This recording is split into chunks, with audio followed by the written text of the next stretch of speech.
India today stands at the center of one of the most heated debates in global geopolitics, and at the heart of it lies oil-black gold, the fuel that powers economies, industries, and national ambitions. Ever since Russia invaded Ukraine and the West responded with an unprecedented wave of sanctions, the world energy order has been shaken to its core. Europe has scrambled to wean itself off Russian oil and gas. The United States has pushed allies to cut ties with Moscow, and global markets have been rattled by supply shocks and rising prices.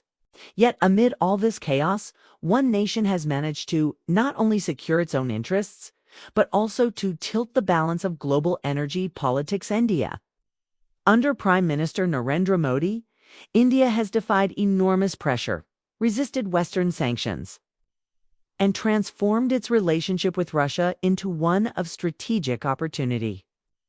And this bold gamble is reshaping the way the world sees India, just as a rising power, but as a nation unafraid to chart its own course. When the war in Ukraine broke out, Western analysts were quick to predict that India would side with the United States and its allies. After all, Washington had become a close strategic partner in recent years, from defense cooperation to technology and trade. But what the West underestimated was India's core doctrine: national interest first. For a country of 1.4 billion people, where energy demand is growing rapidly and inflation can make or break political stability, cheap oil is not just an option, it is a necessity. And so, when Russia offered crude oil at massive discounts, India saw an opportunity. While Europe scrambled to cut ties, India's refiners started buying Russian oil like never before. In just 2 years, Russia went from being a marginal supplier to India's top crude oil source, overtaking even Saudi Arabia and Iraq. This was not just trade, it was a statement. Washington was not pleased. U.S. officials warned India about being on the wrong side of history, about funding Russia's war machine, about undermining sanctions. Yet India stood firm.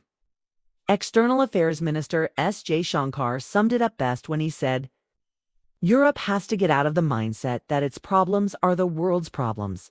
But the world's problems are not Europe's problems."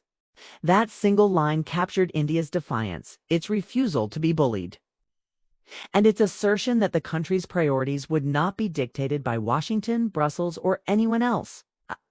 It resonated deeply within India, where Modi's image as a strong leader, unwilling to bow to foreign pressure, only grew stronger.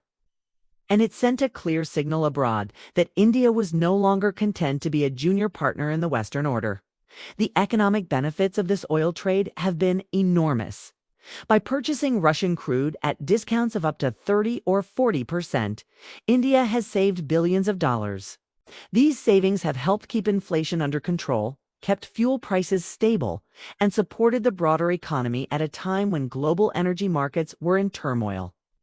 Indian refiners have also taken advantage of a loophole buying Russian crude, refining it into products like diesel and jet fuel, and then exporting it to Europe and other markets. In effect, Russian oil banned in Europe still finds its way back through Indian refineries. It is a masterstroke of realpolitik, one that benefits both India and Russia while exposing the contradictions in Western policy. But beyond economics, the geopolitical implications are profound. For decades, the narrative was that the West, led by the U.S., could isolate adversaries like Russia through sanctions. That narrative has now been broken. Thanks to India, along with China and a few others, Russia has managed to maintain its oil exports and sustain its economy. India's purchases have provided Moscow with a crucial lifeline, showing the limits of Western power. And in doing so, India has demonstrated that the world is no longer unipolar. It is multipolar, with nations like India playing an increasingly decisive role. Of course, this balancing act is not without risks. The U.S.-India relationship is one of the most important partnerships of the 21st century, and Washington has made it clear that it values India as a counterweight to China. Defense deals, technology transfers, and strategic dialogues have all deepened ties. But the oil trade with Russia has introduced tension. American lawmakers have raised concerns. European diplomats have expressed frustration, and think tanks have debated whether India is undermining the so-called rules-based order.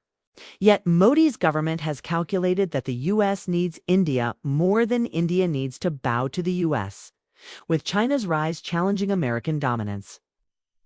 Washington cannot afford to alienate New Delhi, and so, despite occasional warnings and symbolic gestures, the U.S. has stopped short of imposing serious consequences on India. This is where Modi's genius lies.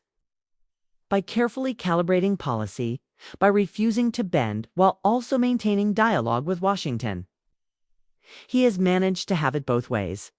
India buys oil from Russia, reaps the benefits, and yet continues to strengthen its partnership with the U.S. in defense, technology, and trade.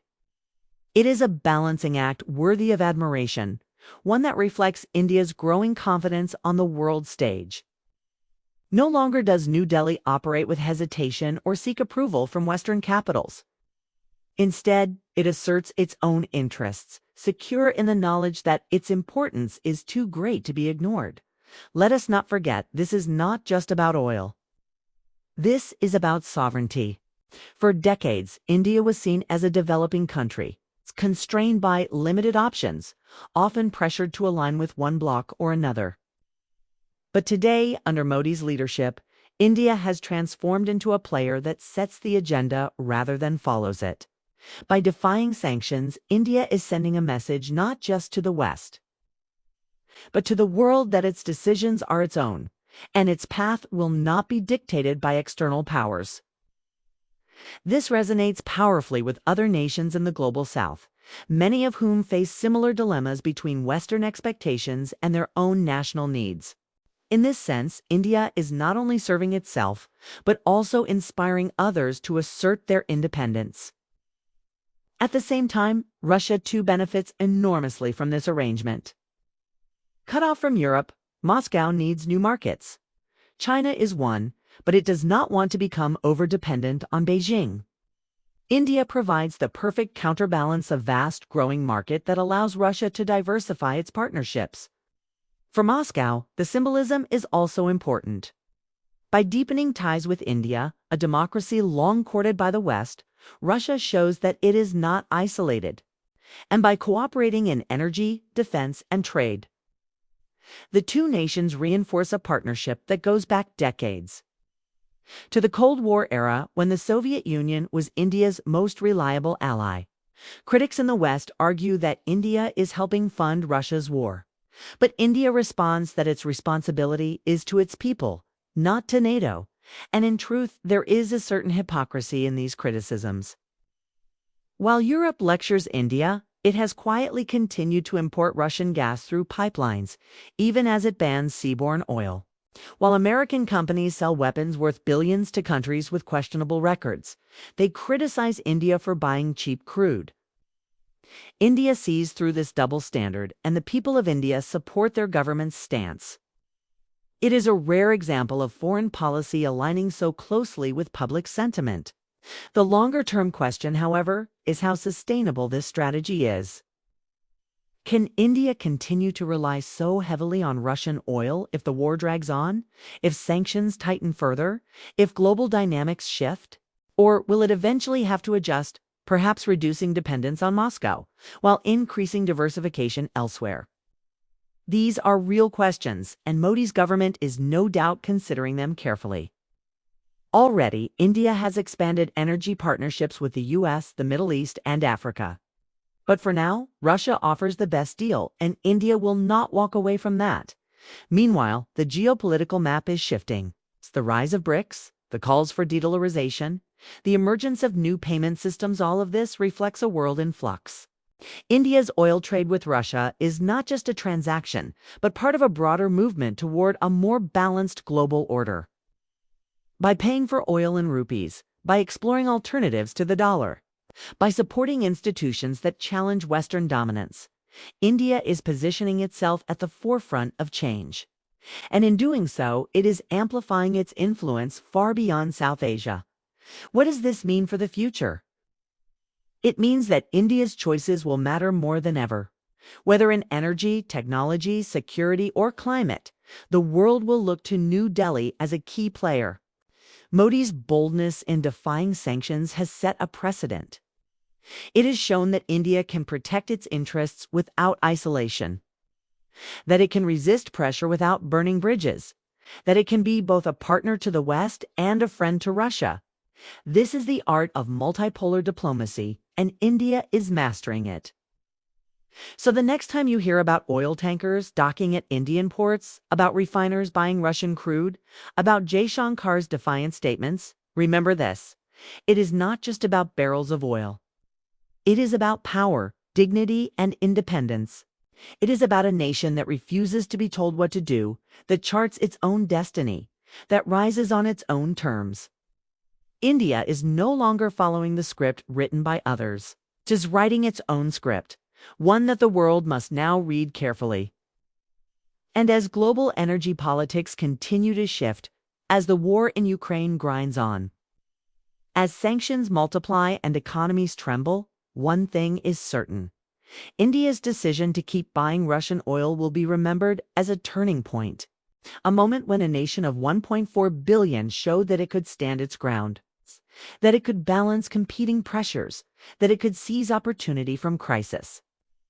This is the story of India's oil gamble, a gamble that has already paid off, and one that may well redefine the future of global power. Because at the end of the day, this is bigger than oil. This is about India telling the world we will not be dictated to, we will not be cornered, we will not be ignored. We are India sovereign, strong, and rising. And the choices we make are ours alone.